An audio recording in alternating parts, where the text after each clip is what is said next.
Afraid of being alone forever and afraid of future love? Listen to this. Healing Parables. The tale of the ancient gardener and his garden. Long ago, in a small village at the foot of the mountains, there lived an ancient gardener named Elias. He was renowned throughout the region for his magnificent garden, where rare flowers bloomed, juicy fruits grew, and aromatic herbs thrived. People traveled from afar to admire his garden and listen to his wise stories. One day, a young man with sadness in his eyes came to see him. His name was Leo, and he looked lost and weary. "Wise Elias," he began, "I'm afraid I'll be alone forever. Or worse, if I find someone, my relationships will only bring pain and disappointment.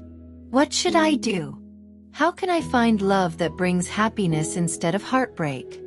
Elias smiled gently and invited Leo to walk with him through the garden. "I'll tell you a story," he said. "But first, help me gather some seeds from these plants. They will be an important part of your journey."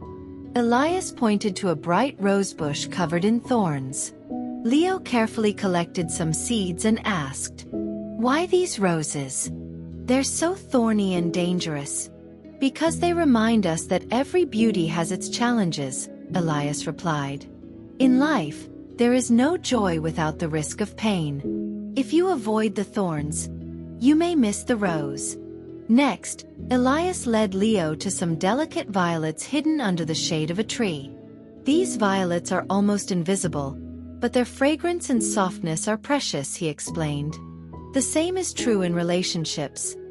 Sometimes, it's the quiet, gentle care that matters most, not just grand gestures. When the seeds were collected, Elias took Leo to an empty patch of land in the garden. "To plant these seeds, the soil must be ready," Elias said. "Your soul is the soil. Before seeking someone to share your life with, it's important to understand your own needs and desires. What kind of garden do you want to grow?" Leo thought deeply. He realized he had never asked himself this question before. Elias continued, "Write down everything you value in a relationship. What qualities are important to you in a partner? What qualities do you want to develop in yourself?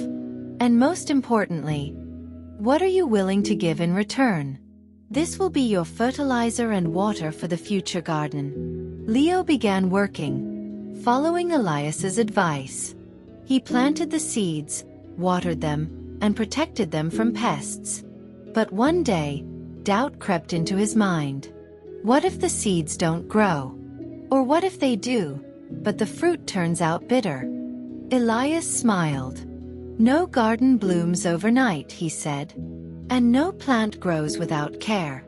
Your task is to keep tending your sprouts, even when the results aren't immediately visible.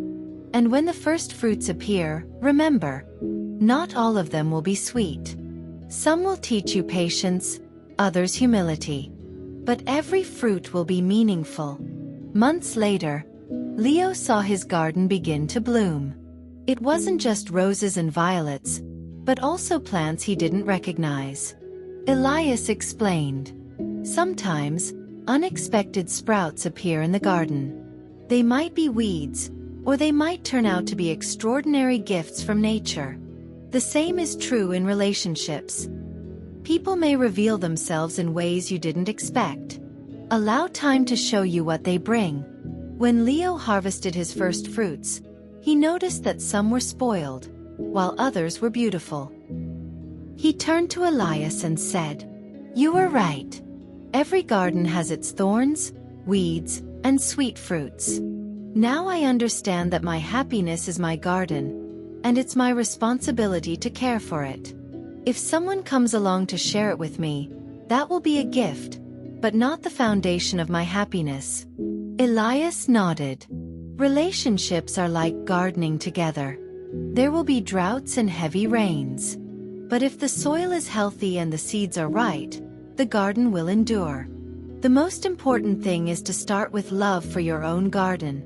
When Leo left, he no longer looked sad. He realized that his fear of loneliness didn't have to stop him from building his inner world. and his longing for perfect happiness had transformed into an understanding that happiness is a process, not a destination. This tale remained in the hearts of many who heard it from Elias. It reminded them that every garden, whether inner or outer, requires patience, care, and a willingness to embrace its imperfections. The end.